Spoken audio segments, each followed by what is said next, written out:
So, hello, good afternoon, everyone. It's a pleasure to me to have Vítor Bento, economist and chairman of the Portuguese Banking Association. Vítor, good afternoon. Thanks for joining us.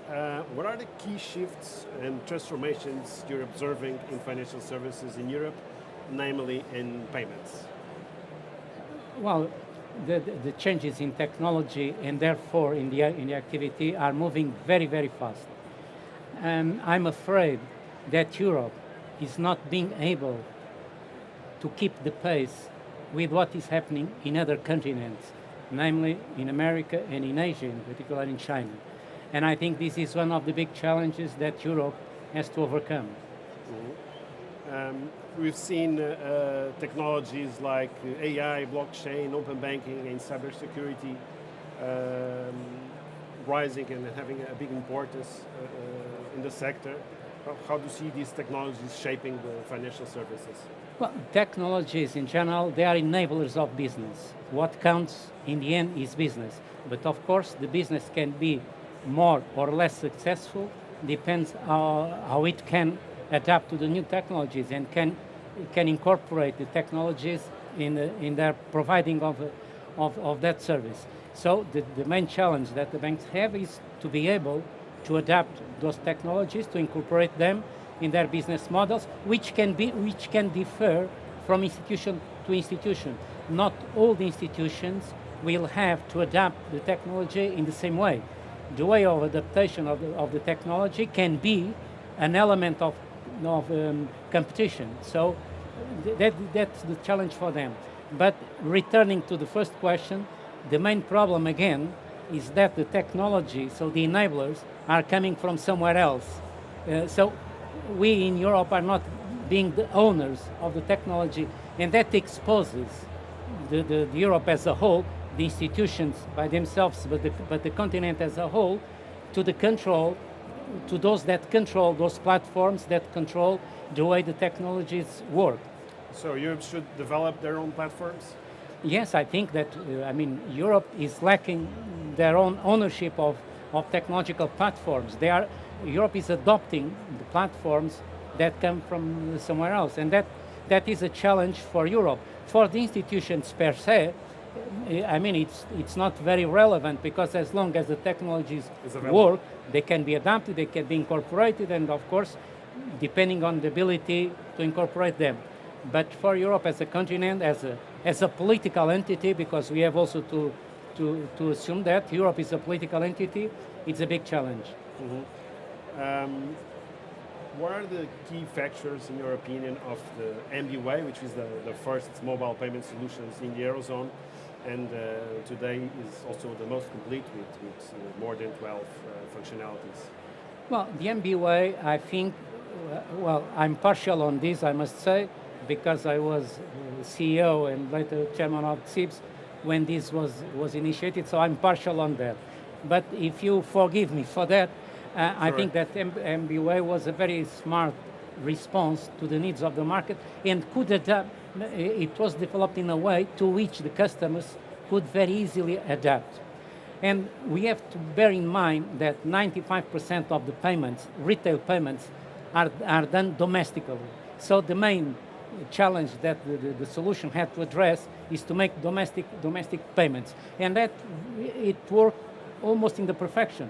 And you see the speed at which it was accepted by the customers, and nowadays we go everywhere and everyone pulls the telephone, notwithstanding the obstacles that the technology owners tried to impose, namely not having the antenna being used by SIBS, so SIBS has to develop a new way to access the POS. So one good example how the owner of the technology can prevent or not the good development of the products. But nevertheless, so SIBS was able to do that, and in fact, it was very practical. And I dare to say that it has been adopted by all the generations. Of course, the younger generations were, as usual, the fastest one to adopt them, but even the older generations, and I'm younger. I've been younger for a very long time, so those that have been young for a very long time, like myself, are also able to adopt it. So I think it is very good. Now the next step, which is what the MBWay is doing, is to get interoperability in order to cover the other 5% of the transactions that domestic users do abroad, and to be able to accept the payments done by the visitors that visit the country. And it's the step that they are taking today. Mm-hmm. But MBWay in Portugal already has more than 6 million users. You're an economist. This also has an important economic impact for Portugal. Yes, it has, because I think it is difficult to measure because the way to measure the economic effect has to be very indirect. So directly you cannot measure that, because you have to measure the value added that it created in the provider, which is SIBS. But in a way that it facilitates the activity of the whole network that depends, the whole ecosystem, mm-hmm. the merchants, the banks, and so on, in the way that it facilitates that implies an increase in productivity. So it is fostering the increase in productivity that will be reflected in other sectors. So you have to have an indirect way of measuring the economic impact. It also has an important role in digitization, inclusion, innovation. Well, this is a very good example of innovation. And by the way, and it combines the several aspects of innovation, because usually we tend, influenced by all these gadgets, we tend to think that innovation is technology, is gadgets. It is, but it is not only this. Mm-hmm. Innovation has much to do with processes, the way to optimize processes, to streamlining processes, and that is also very important. And I think that MBWay has also worked in a way to simplify the processes in the merchants, in the banks, everywhere. So it's also a way to incorporate more old-fashioned technology, so to speak, but nevertheless very actual technology, very actual innovation. And you already referred to the broad acceptance of the MBWay. It's also an inclusion technology. Yes, of course, I believe that, as I said, the generation that has been younger for a long time, like myself, may have more difficulties with that. Mm-hmm. But even, if you look around to almost everything that people is doing, look at the IRS, the tax forms that we have to fill every year. Nowadays, everyone fills them by technology. So they fill them in a digital way. Sometimes with the help of their children, of grandchildren, but nevertheless they became able to do that. And once you learn one time, you are getting ready to do. The next time you'll try on your own. You may have to get an additional explanation, but on third time you are on your own. And I see, at least, of course, this is anecdotal evidence, but what I see around is people of every generation just using it very naturally. Mm-hmm. How will the Europea initiative that is being announced at Web Summit here by SIBS, with the successful completion of the first cross-border transactions between MBWay and two other European solutions, so Bizum and Pagamento, how can this contribute to shaping the future of pan-European payments?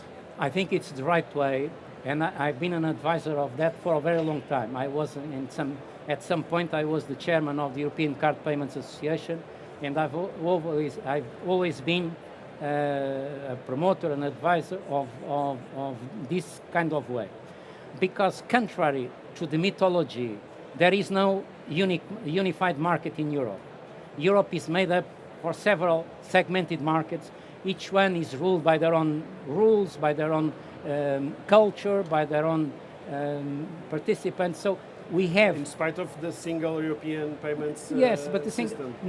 Now, when the SEPA, when it started, and I was very much involved in that. At that time I was the CEO of the SIBS. And the way it was being promoted by the authorities it led to a solution. And I remember to have told this, and I told this to the authorities at that time, SEPA would end up meaning send European payments to America, which it did. So the proper way to doing this, because we have fragmented markets, it's really to use what has been developed in each market and now to try to make it interoperable. Okay. And once they are interoperable, then you can create on top of that, you can create a brand, a unified brand, and then you can start unifying the technology, the different procedures, the different technologies. You can start to unify that.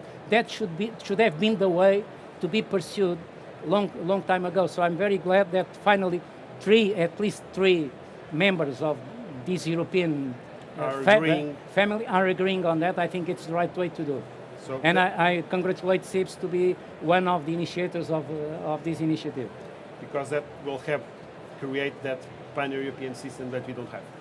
But in the right way, which is to take advantage of what already exists. So you don't need to destroy all the capital that has been invested. I mean, you don't need to make it to scrap. So you can really build on that. Of course, then you can put new layers, and in a few years, something will be completely new, will be completely unified.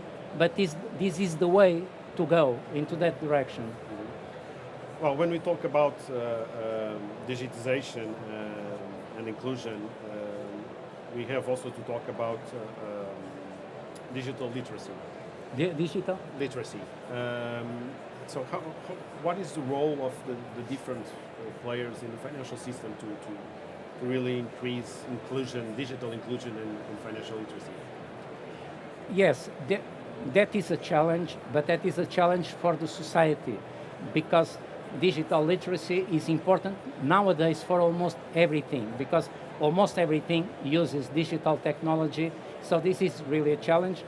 And the private institutions, they can contribute to that, but in order to have a broader scope and to broaden the effect, the influence, it has to be done at state level. So the state, as part of the education, as either developing their own programs, either sponsoring programs in order to provide that literacy. In what concerns the banking sector, we at the Portuguese Banking Association, we have been promoting some programs for that, but I recognize they are very short in terms of the scope, because I mean it's difficult for us to get a very wider scope for that with our resources. But this is a challenge that is for the society to overcome. Vítor, thanks very much for this conversation. It was a pleasure. Thanks very much.